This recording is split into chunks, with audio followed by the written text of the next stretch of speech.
Hi, it's Adrian here. I'm joined by Andrew again, and we're having another sort of in-depth chat about the cost of poor quality. And Andrew, you gave me quite an interesting phrase. You said something that engineers often say is pay me now or pay me later. So yeah, I kind of want to discuss around this phrase and get an understanding of what the difference is between paying now or paying later. Yeah, Adrian, thanks for having me again. Yeah, this is a very important and interesting topic among quality and reliability professionals.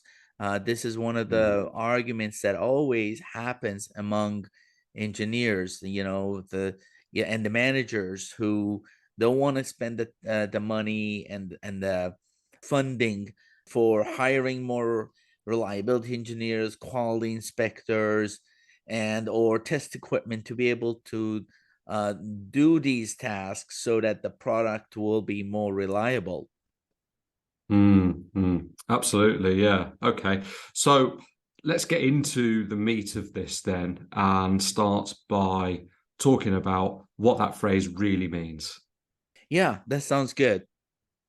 When we talk about pay me now or pay me later, people have different kind of expectation of what that may mean. Typically in quality engineering, it means spend some money now for improving quality and improving reliability of the product, then you save money at the end and you don't have to spend money post production. Mm, And what it means, pay me now or pay me later.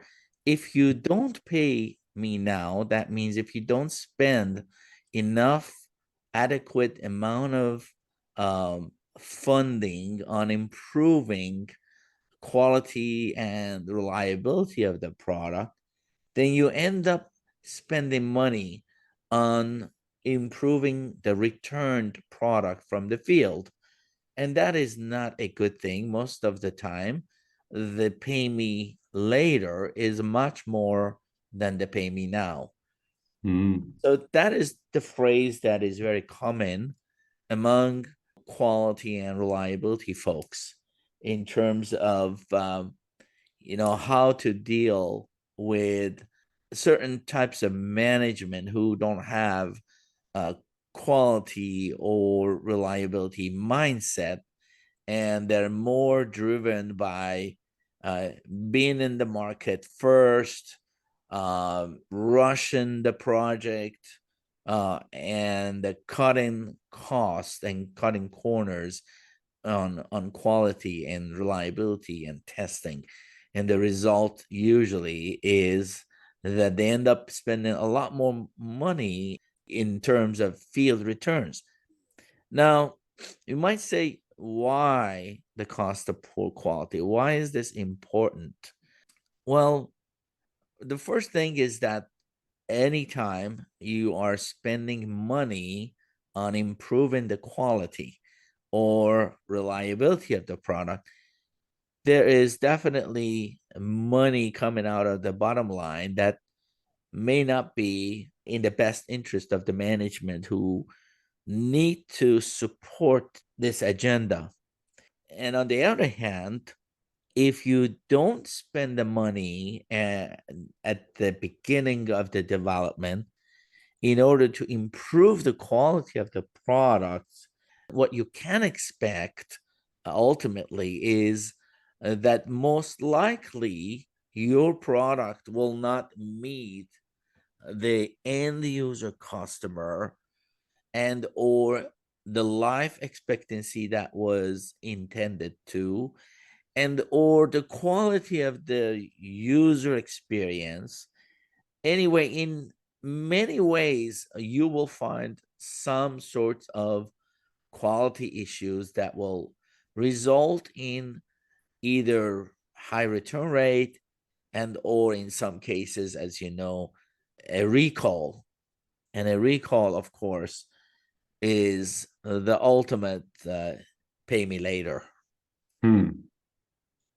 So if we had to have a way of understanding how to deal with cost of quality, then I would say we could turn that into two categories. One would be cost of good quality, and of course, the other one would be the cost of poor quality. In terms of cost of good quality, you typically have two scenarios. One is how can we prevent failures from happening? And that's typically called prevention cost because there's some cost involved with that. This is the pay me now type of element. And the other one is appraisal cost. This is more of like inspection cost. And again, there is a cost involved in inspecting, testing, and evaluating designs, components, materials, and product. And all of that cost is cost of good quality. There is a cost, of course. But if you don't take care of this part, then there is a cost of poor quality, which is typically much more than the cost of good quality. And when it comes to cost of poor quality, we have internal failures, things that are failing before you even ship the product. And then you've got external failures. These are failures and high return rate and that are happening outside the company once you have shipped the product. So you might say, well, how do we deal with this? Well, let's go through every one of these things and kind of understand what each mean. Prevention costs. These are costs have to do with planning for quality, trying to have a standardized process, training your staff and your manufacturing operators, for example, conducting quality audits of your suppliers, making sure your suppliers are capable and understand quality and they're producing high quality materials and components. And then, of course, doing the market research, designing and building a product that results in customer satisfaction and there's a market for it. And then, of course, process capability analysis. It's very, very important that you have a prevention methodology or processes in place within the company, within your corporation, to check and operate within the quality target and reliability and testing target. If you don't have these, it almost seems like you have a chaos scenario in your company, whether it's manufacturing or development. It's a situation where there are no rules, no policies, no laws, and people are just doing things however they want. And that just doesn't succeed. So prevention cost has a lot to do with quality and reliability and testing policies and how you think of quality when it comes to designing your product, manufacturing your product, how you work together, and just overall making a better product, the quality mindset. But then next, we need to talk about and discuss what is appraisal cost.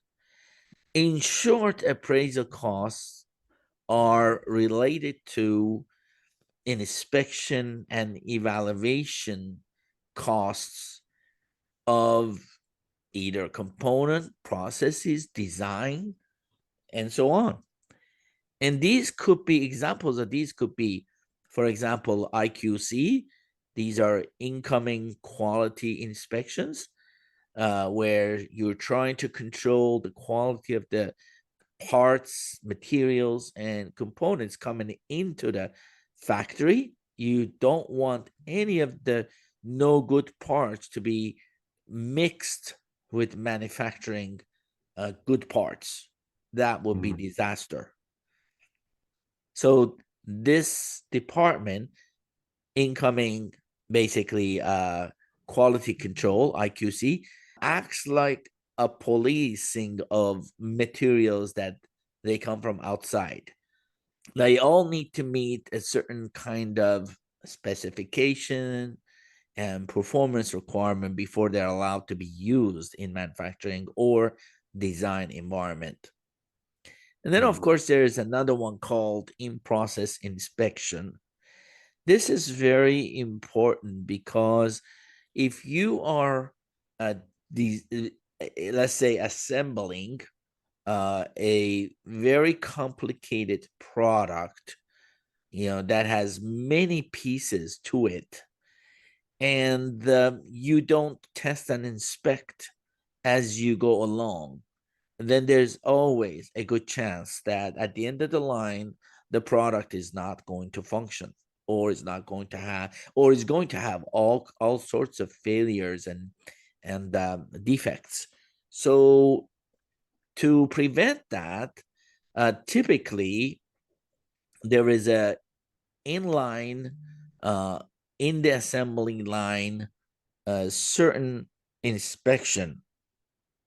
It starts really operator inspection. That means each operator who is actually assembling a module, he or she is responsible for also actually testing and inspecting, making sure what he or she put together is actually functioning as it should before it passes on to the next person who will add other components to it. Okay, so for example, if there's a switch, then you put the switch where you're supposed to install it. Then there's a little jig that says, okay, check the switch, is it working or not? And the jig will say, okay, it's passed, and you pass it on. That system is basically in the process of building the product inspection. They call it in-process inspection. Very important process, actually. And then, of course, you are in design and development. You need new components for your product that you're designing, and you need to find quality suppliers out there. Well, what do? Do you just go to one of the small, online shops and just pick a component and use it on your design? Well, maybe for prototype, it might be okay, but for mass production, that's not the way to go. You need to find a quality supplier. You need to do supplier evaluation and inspection and supplier audit. You literally need to go and visit the supplier facility and go through the audit process, which is a very complicated process depending on what you're auditing for. You could do an ISO audit, it could be a design related audit, it could be a manufacturing audit. So the objectives of the audit matters. But in any case, what you're trying to get out of the audit process or supplier inspection process, is that you want to know if the supplier is capable of designing and manufacturing high quality, high reliability components adequate within your specification for your design. So once you find such suppliers, the next step is to approve these suppliers and set a guideline for these suppliers so they understand what your specification requirements are, and set some rules within the contract that protects you in case knowingly or unknowingly, supplier had some massive failures that will protect you from a financial disaster. Next item, of course, in appraisal cost is, for example, reliability testing, compliance testing, laboratory testing. All of these are very, very important processes to figure out if the product that you have designed is actually meeting the required specification for either meeting the customer or the end user requirements. And finally, of course, once you have built the product through the assembly line and they are ready to be shipped to final destination or to the customer, there need to be a process. They call it final goods inspection. Typically, it's an AQL process that helps figure out if they were within the random inspection, if there were found any non-conformancies that could result in rejecting the whole lot and not shipping the product. And of course, every time you're not shipping the product, you're not making any money. So it is very important to have this final inspection right as soon as the production has concluded on that assembly line. Now, the other thing that you need to do is, you're building, you have all these equipments, lab equipments, test equipments, manufacturing equipment. All of these need to be within calibration. Just imagine if you trusted a network analyzer and you're designing a circuit diagram and you tested it with faulty network analyzer. Well, what do you think is going to happen? You're gonna ship this product thinking that, yeah, everything is good, or you're gonna build several of these boards with this design and nothing is gonna work because the calibration was out of date on the equipment, and what you got was out of tolerance measurements that are not good, out of spec for your design.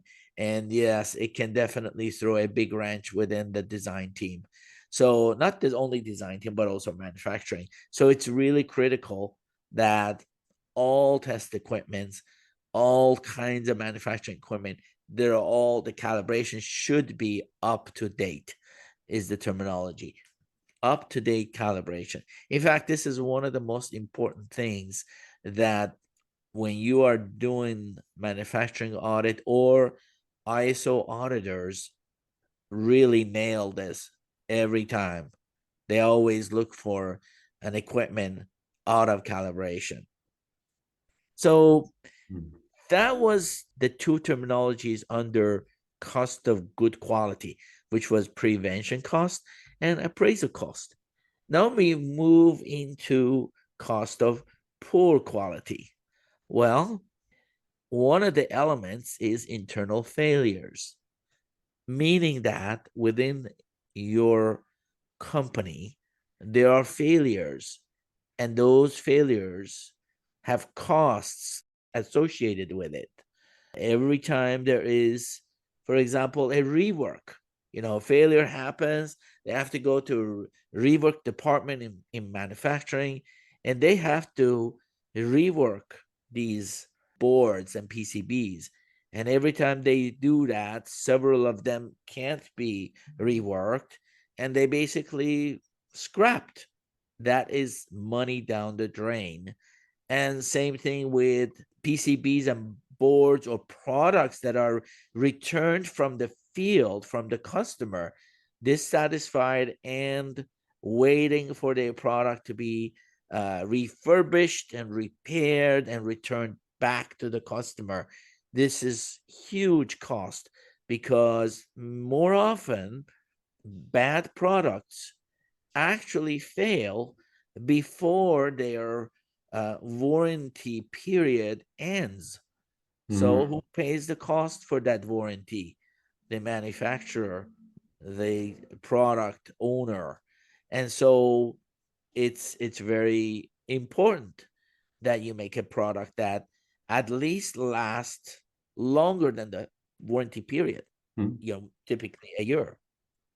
And then, as I mentioned, internal scrap rates. I was working for a company once that there was a whole room full of scraps, and each one of those cost over $500. So you can just imagine how much money was being wasted. Then you have to have particular test equipment and team of test engineers who have to retest these returned products, because depends on the volume returning, you may end up having a whole facility, whole building that actually has to do repairs and triage on the returns. Worked for a mobile phone company way back that had so many returns that actually had, we're talking a $1 billion facility that they were losing, and they were taking care of over 1 million telephones that were returning from field. And the cost of operating that kind of facility is enormous, and it's really not worth. What if you just take all that cost, put it up front, pay me now, and you make a better product. Mm. So then, of course, when these returns come in and you've done the triage on them, some of those have to go to engineering. They have to do testing and failure analysis. And then some of them have to go back to suppliers. They have to go through understanding what happened with, for example, covers materials breaking or cracking. They have to do raw material analysis, and or maybe redo those raw materials, come back with a new mold and new parts.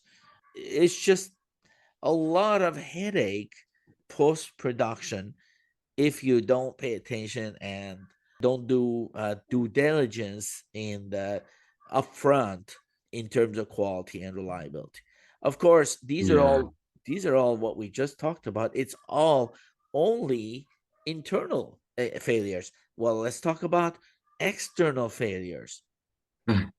So, Adrian, I know you're familiar with external failures. This is very similar to someone buying something and it fails and you have to return it. Mm. And how much headache is that for the customer? Especially if you bought it from long distance. Now you have to get in your car again for another 1 hour drive back there and say, hey, this thing's not working. I turned it on, it didn't work. The thing is, these external failures are huge impact on the company, because they don't just hurt the business and bottom line and the revenues, but they also hurt the overall brand name of the company, Oh yeah. the overall quality level and standing in the marketplace. It is just not a good thing for the company overall. Well, it only takes 2 minutes to leave a negative review online, but the damage that could cause is actually quite a lot. Absolutely. This is something that the most companies really need to pay attention, because this is Mm. where they can lose their bread and butter very easily, especially in today's world where everyone has a very important device called a mobile phone in their hand, and they can Mm. through online quickly check with each other and review a product and call each other and say, hey, what do you think about this product? And all it takes is true word of mouth to knock down a product. I worked for a company way back that they didn't build a product that meets the market demand. And there was such online revolt against this company that they actually almost went bankrupt. They had to lay off everybody, stop development. Nobody wanted to buy their product. I can't make a mention of their name. Unfortunately, they're Hmm. still in business. But it is amazing uh, nowadays the impact of a poor quality in the field can bankrupt a company if they really don't pay attention. So it's very important that they at least make a product that exceeds warranty period, so that they don't have to pay huge amount of warranty claims. Imagine you shipped 1 million product and 20% returned, and each product costs $500, and you have to actually spend $500 of your own money, either give a new product back for free within the warranty period, or you have to repair it. And sometimes repairing and shipping and handling actually is more expensive than what you had priced the product. And then, of course, when you have external failures and you have a major customer, they are going to be upset. They're going to be, well, I want to come over there. I want to audit your facility. They're going to do customer visits. Their customers are going to have penalties based on the contract. They might be asking for replacement, or they may be having lawsuits, and they might be all kinds of other investigations from legal or from customer side. But overall, the whole brand name will be tarnished just because of all these failures in the field. So this is pretty easy now to understand how serious these can be. But believe it or not, Adrian, there's still a lot of times, how many times you and I see new customers come to our facility, they contact us and they say, well, I made a mistake. I didn't have time or money to spend on quality and reliability. And now we're having huge failures. We don't know how to figure out how to control it. And this is a big dilemma for majority of uh, you know customers that are new at this. They're entrepreneurs. They are typically just trying to start up with a small, brand new, great product that they have in mind, but they are not very much experienced in quality testing and reliability. And of course, we have always recommended that they need to do more reliability testing and make sure the reliability test plans and test cases pertain to the worst case scenario and use case scenario in their product, so that they can find the issues during the development and fix it, and that won't be seen again in the field. And of course, they will say something like, well, how much? Oh no, that test I can't do, that's too much. And that's when we say, pay me now or pay me later, because you don't pay me now to fix this and come up with a better reliability test plan, then you're not going to find those issues, and therefore you're going to pay me later how to put a band-aid on your returns and your issues that you're seeing in the field. So in a nutshell, that's what this is all about: making sure that you take care of it upfront, and then you will not see those issues in the field again. I mean, you and I have discussed some of the uh, a really serious uh, catastrophic failures we have seen. We have discussed and talked about it here before. Some of which I can just mention. The Samsung Note 7. Just one battery explosion caused a mayhem in the industry. People could not, or were being rejected getting on the airplane because they had Samsung. I mean, they literally were asking you, "Can we see your phone, your telephone? If it's Samsung, I'm sorry, you cannot get on board." Yeah. Yeah, and then What happened with the Boeing 337? What was that? 737 Max. I mean, so many people died, and recently I heard that even after billions of dollars of loss, they're still paying lawsuits and legal fees. And I'm sure you can come up with even more examples of cost of poor quality in this industry.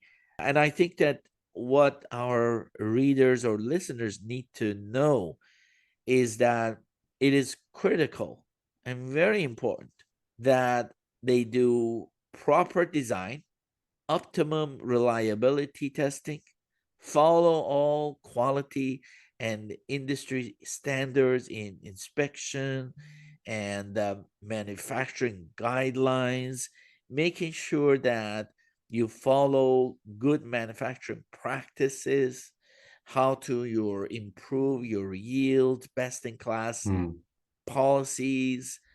And then by doing all this, hopefully you won't have to deal with pay me later. Right, and there is a cost involved for all of those things that you've mentioned. Those are going to be the costs of good quality, right? And Exactly. maybe the cost isn't even insignificant. It could be quite a lot of money, but and I suppose some of the companies that struggle with this sort of thing are perhaps, startups or smaller businesses, and they see these costs and think, whoa, that's expensive. But the message from you here is, okay, maybe that is the case, but it's going to be a heck of a lot less expensive than the costs of poor quality that are going to come about if you don't follow those. Absolutely. You said it best. And I think that overall, every company or small time entrepreneur who's thinking about developing and producing a product, don't discount the power of quality inspection and reliability testing at the minimum. Yep. Excellent. Thank you, and thanks for having me. Thanks again for listening to this podcast brought to you by the Sofeast Group. We're on a mission to provide you with everything you need to manufacture effectively in Asia, including inspections, auditing, new product development support, contract manufacturing, 3PL warehousing and fulfillment, and much, much more across Asia's key manufacturing areas. Visit us at sofeast.com, that's SOFEAST.com, to learn more and get help. If you've enjoyed the podcast today, please do rate, review and share, because it will really help others discover us too.